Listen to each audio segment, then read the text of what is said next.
washback is the impact a test has on teaching and learning. So we know the words on what teachers choose to teach and on what students or test takers choose to learn.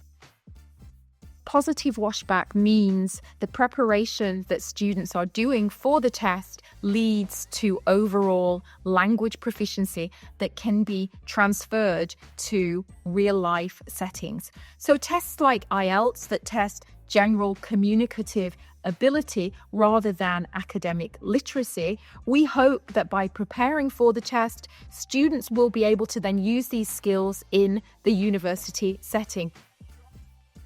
Tests that promote preparation, which lends itself to test wiseness strategies, to gaming question types, to memorizing templates, and that don't promote real communication. This is negative washback, because beyond the test taker isn't prepared for the real life environment, for university.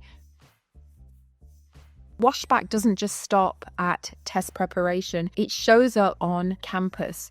This can result in reduced academic support costs because students are better prepared. It can mean better overall student well-being, a better student experience. And this can result in better academic outcomes and obviously in better progression for students.